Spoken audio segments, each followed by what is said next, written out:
makita kung ano mo talaga ang organization natin dito. Sa palagay ko, mapapahiya pati itong Scotland pagka nakita nila how well organized Team BBM Aklan is. Kasama natin si Congalito Marquez na sinasama rin natin si Team BBM, the former Mayor Tony Mamay, who is going to be our governor, members of Team BBM Aklan.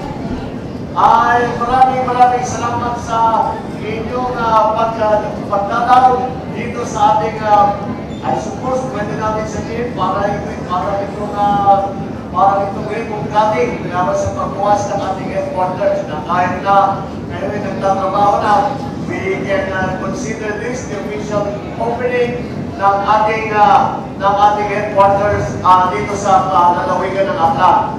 I am happy to tell our volunteers and our coordinators. Pero maganda naman ako ay matagal na siguro in the beginning of last year pa, sinimulan ko na ang pag-ikot-ikot para mag-organize din ng lahat ng mga iba't-ibang magiging headquarters in different parts of the Philippines. Ang nagiging pakiramdam ko naman sa pag-uusap ng sa tao, sa pagdadala ng mensahe sa ating mga kababayan, ay mukha namang tanggap ang ating mensahe. Ano yung mensahe? Ang mensahe ng pagkakaisa, ang mensahe ng progresibo, ng pagbabago para sa kapakanan ng ating mga kapwa Pilipino. Yan ang ating mga pinag-uusapan ngayon. At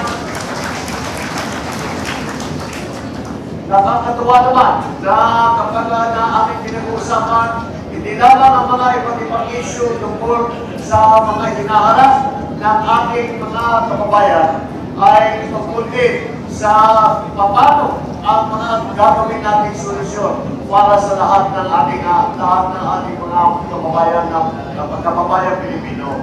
Alam niyo, lagi kong sinasabi sa pag-iikot ko, marami tayong problema sa Pilipinas. Marami tayong pagkukulang sa pamahalaan. Ngunit sa palagay ko, kaya naman natin ayusin ang problema ito.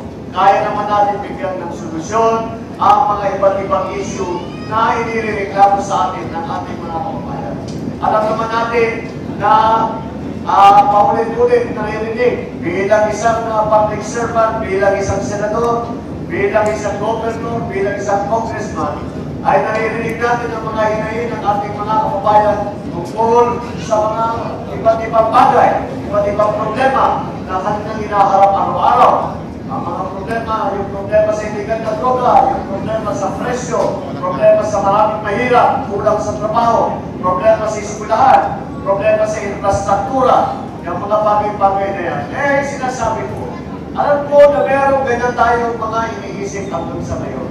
Ngunit, ang aking pananaw, alam natin kung paano ayusin itong problema ito. Meron tayong mga plan, meron tayong mga solusyon. Ngayon, ang tanong ko, kung bakit, kaya kung alam na natin ang solusyon, kung nagawa na natin at nabigyan na natin ang solusyon itong mga problema nito, at sa galing ng Pilipino, sa sipag, sa tiyaga, sa talino, sa husay, sa pagkabait ng Pilipino, bakit hindi natin magawa na mabigyan na ng solusyon lahat ng mga problema ngayon? Sa aking pananaw, ito ay dahil sa nakaraang ilang administrasyon.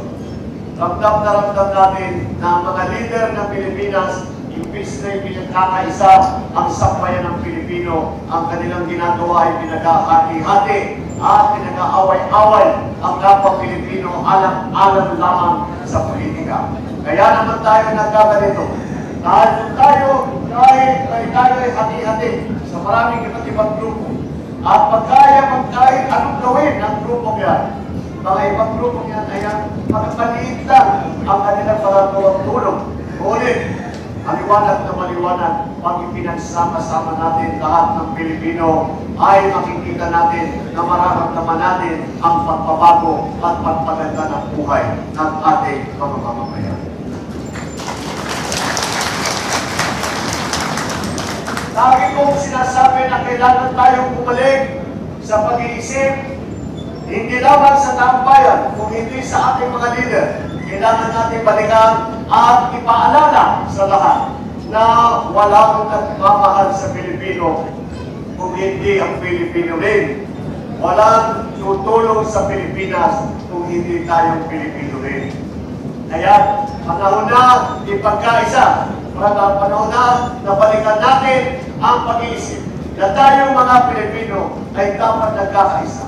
Tayo ay dapat nagmamahalan, nagtutulungan, at sabay-sabay nakapit-bisig na ginagawa ang lahat para bigyan ng mas magandang buhay ang ating mga mamamayan. Yan ang aking nakikita. Yan ang naging advokasya ko. Yan ang ginagawa kong kilusan ngayon na tayo ay ipagbago natin ang ating pag-iisip at isabihin natin sa ating mga leader na ngayon, ititigil na natin ang pag-aaway-away ng kapwa Pilipino. Ibabalik na natin ang pagkakaisa ng sambayan ng Pilipino. Ito ang tanging paraan para maramdaman ulit ng sambayanan ang progresibong bukas.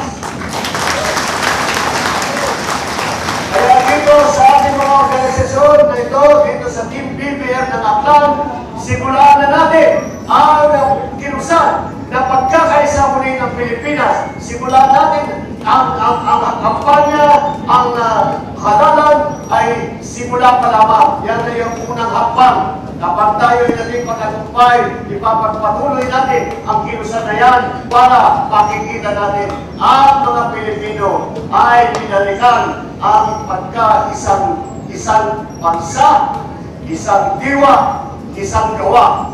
Yan ang hamon sa atin ng ating kinabukasan. Yan ang hamon sa atin ng ating mga kabataan. Yan ay isang hamon na hindi dapat mabigo dahil ito ang inaasahan ng taong bayan. Maraming salamat sa inyong pagdating.